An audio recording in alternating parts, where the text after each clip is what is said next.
శ్రోతలందరికీ నమస్కారం. కథా జగతికి స్వాగతం. ఇప్పుడు కిరణ్ విభావరి రచించిన కాఫీ పెట్టవు అనే కథని మీకు వినిపించబోతున్నాను. కొంచెం కాఫీ పెట్టిస్తావా అమ్మా? మావయ్య ఆశగా అడుగుతూ ఉంటే ఏం చెప్పాలో తెలియక అలా నిల్చుంది మాలతి. ఏమ్మా, పాలు అయిపోయాయా? మళ్ళీ ఆయనే అడిగారు. భర్త కోసం ఫ్రిడ్జ్లో దాచి ఉంచిన కప్పుడు పాలు చూశారా ఏమిటినా అని మనసులో అనుకుంటూ, అవును మావయ్య తల దించుకుని సన్నని గొంతుకుతో చెప్పింది మాలతి. పర్లేదులేమ్మా అంటూ మెల్లగా అడుగులో అడుగు వేసుకుంటూ గోడవారగా నడుచుకుంటూ వెళ్ళి తన వాలు కుర్చీలో కూర్చుండిపోయారు మావయ్య. సుమారు 80 ఏళ్ళు ఉంటాయేమో.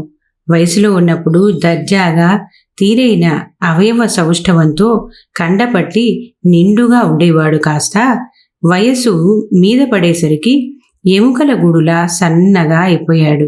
వయసులో ఉన్నప్పుడు ఏ దురలవాట్లు లేకపోవటం చేతనేమో పళ్ళన్నీ ఊడిపోయినా తన పనులు తాను చేసుకోవటానికి శరీరం కొంతైనా సహకరిస్తోంది.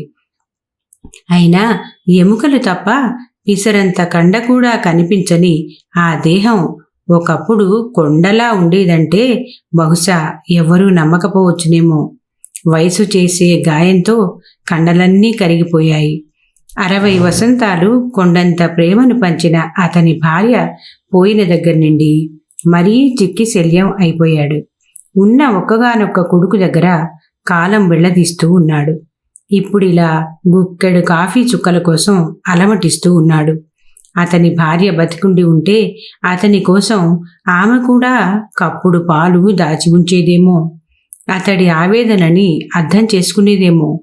నోరు పిడచగట్టుకుపోతూ ఉంటే నాలుగుతో తడి చేసుకుంటూ భారంగా నిట్టూర్పులు విడుస్తూ కూర్చున్నాడు. ఏ ఒక్క దుర అలవాటు లేని పెద్ద ఆయనకి ఈ కాఫీ తాగే అలవాటు ఉక్కిరి బిక్కిరి చేస్తోంది. లాక్డౌన్ కారణం చేత ఎక్కడా షాపులు తీయటం లేదు.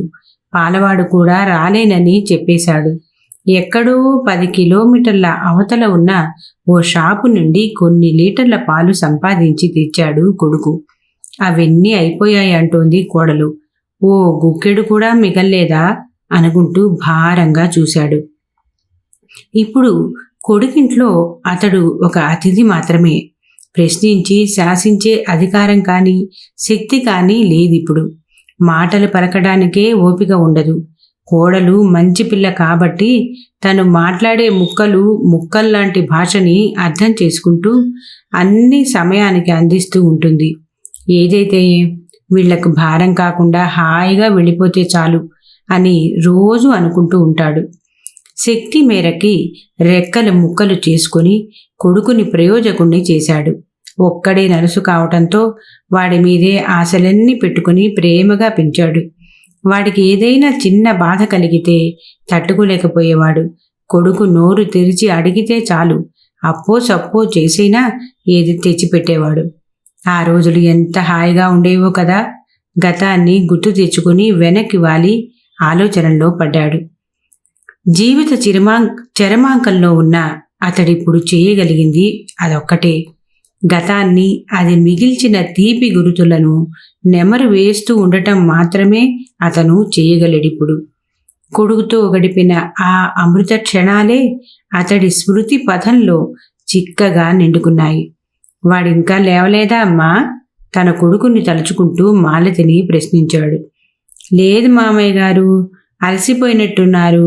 తిన్నా వెంటనే నడుం వాల్చేశారు. లేపమంటారా? మాలతి అడిగింది.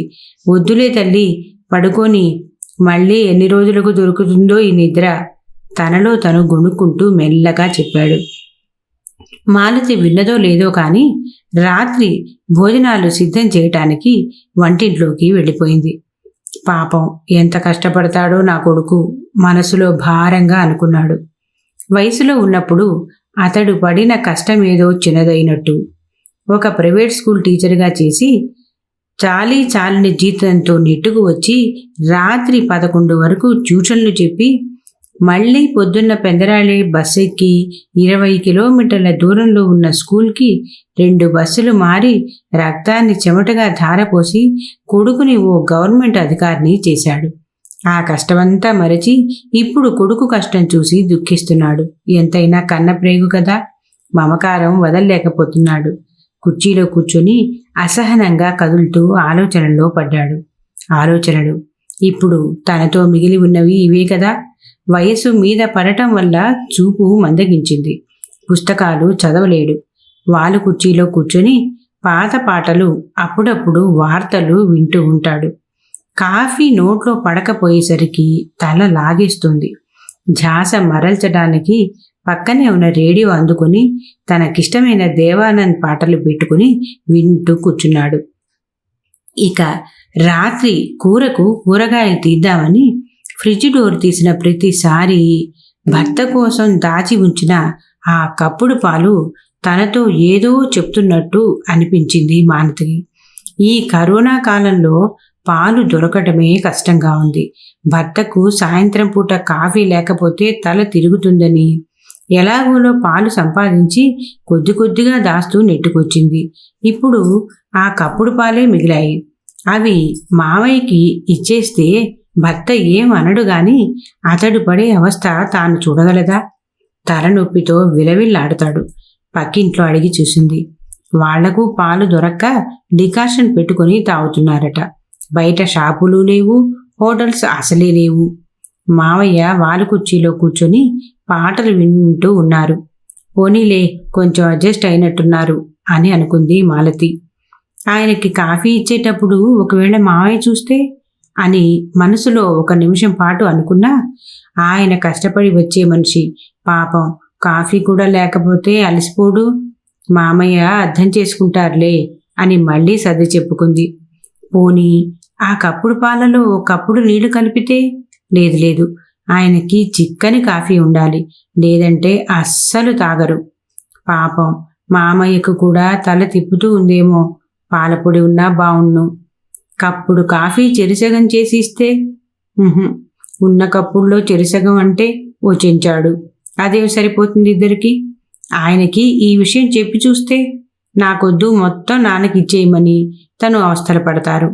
మళ్ళీ రాత్రి డ్యూటీకి వెళ్ళాలి. వద్దొద్దు, నిన్ననే గుర్తుపెట్టుకోవాల్సింది. ఆయన మటుకు ఉన్నాయని ఊరుకున్నా. ఈ రెడ్ జోన్ ఏరియాలో రానని పాలవాడు హ్యాండ్ ఇచ్చాడు.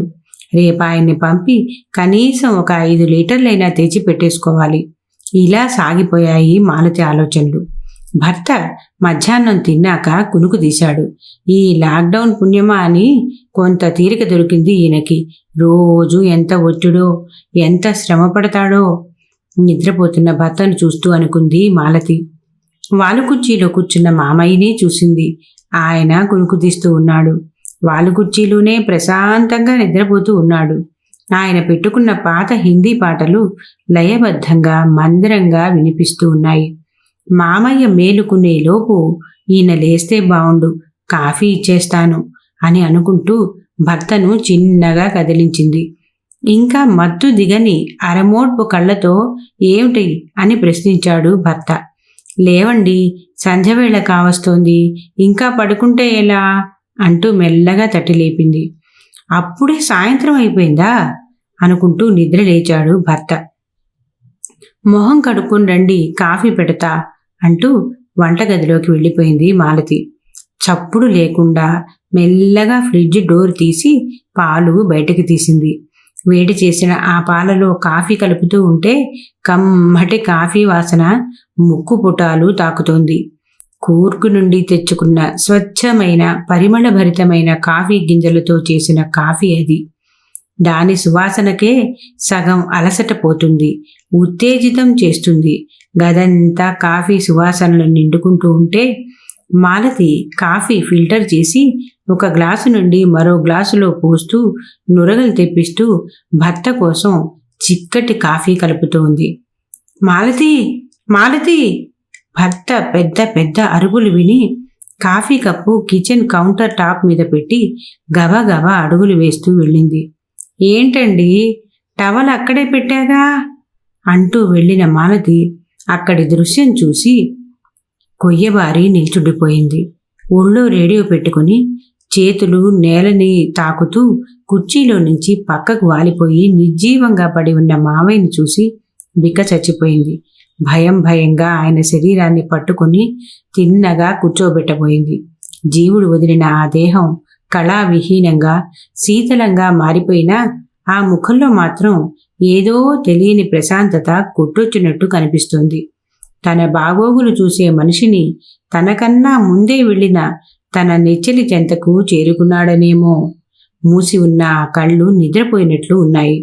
ఇక చెప్పడానికి అడగటానికి ఏమీ లేదన్నట్టు ఆ బోసి నోరు బిగువుగా మూసి ఉంది. ఇక ఆ దేహంతో పని లేదన్నట్టు ఉచ్ఛ్వాస నిశ్వాసలు తమ ఉనికిని కోల్పోయాయి. మాలతి, నాన్న నాన్న కదలటం లేదు మాలతి. తండ్రి దేహం పట్టుకొని వెర్రివాడిలా చెబుతున్న భర్త కళ్ళల్లో నీళ్లు చూసి ఆమె కళ్ళలో కూడా నీళ్లు నిండుకున్నాయి. కళ్ళతోనే ఆయనక మనకు లేరు అని బదిలిచ్చింది. ఇంతటి దుఃఖాన్ని తీర్చేవారు ఎవరు మాలతి? అనాథనైపోయాను, నేను అనాథనైపోయాను మాలతి. నాన్న కూడా నన్ను వదిలి వెళ్ళిపోయారా? ఇక నాకు అమ్మా నాన్న లేరా? ఈ పాడులోకంలో నాకు ప్రేగుబంధమే లేదా? నాన్న వచ్చే, నాన్న నా దగ్గరికి వచ్చే నాన్న. ఇదంతా ఒక డ్రామా అని చెప్పు నాన్న. నన్ను ఆట పట్టించటానికి నువ్వు చేస్తున్న నాటకం అని చెప్పు నాన్న. ప్లీజ్ నాన్న వచ్చేవు. నువ్వు లేకుంటే నన్ను ఎవరు చూస్తారు? నేను వచ్చే వరకు వీధి గుమ్మల్లో ఎవరు కాపు కాస్తారు? నా కష్టం చూసి ఎవరు కన్నీళ్లు పెట్టుకుంటారు? నా ఆనందం చూసి ఎవరు సంబరాలు చేసుకుంటారు? నాకు చిన్న రోగం వస్తే ఎవరు నాన్న నన్ను ఇంకా చిన్నపల్లాళ్ళ చూసుకుంటారు? సాయంత్రం పూట నాతో ఎవరు ఎవరు నాన్న జీవిత అనుభవాలు జ్ఞాపకాలు పంచుకుంటారు? నా పిచ్చి కబుర్లు ఆసక్తిగా ఎవరు వింటారు నాన్న? నా దెబ్బలు చూసి ఇకపై ఎవరు కన్నీళ్లు పెడతారు నాన్న? నా వేలు పట్టుకొని అన్నీ నేర్పించిన నువ్వు లేకుంటే ఎలా బతకాలో నేర్పించలేదు కదా నాన్న. నన్ను మోసం చేసి వెళ్ళకు నాన్న. తిరిగి వచ్చేయి నాన్న. తండ్రి దేహాన్ని పట్టుకుని ఏడుస్తున్న భర్త ఏడుపులో మాలతి కూడా జతకట్టింది. వెక్కి వెక్కి ఏడిచింది. కొద్దిసేపటికే వాళ్ళ ఇల్లు శ్మశాన రోదనలతో నిండిపోయింది. సూర్యుడు అస్తమించాడు. గట్టు మీద పెట్టిన కప్పుడు కాఫీ చల్లారిపోయింది. మామయ్య చివరి కోరిక తీరకుండానే వెళ్ళిపోయాడు. మాలతి కిచెన్లోని కాఫీ కప్పు వైపు నిర్వేదంగా చూస్తూ ఉండిపోయింది. ఇకపై కాఫీ తాగగలదో లేదో ఆమె చెప్పాలి. కథ సమాప్తం. ఈ కథ మీకు నచ్చినట్లయితే లైక్ చేయండి, షేర్ చేయండి, కామెంట్ చేయండి. అలాగే తప్పకుండా సబ్స్క్రైబ్ చేస్తారు కదూ. మరి ఉంటానండి, మీ భాగవతుల పద్మ.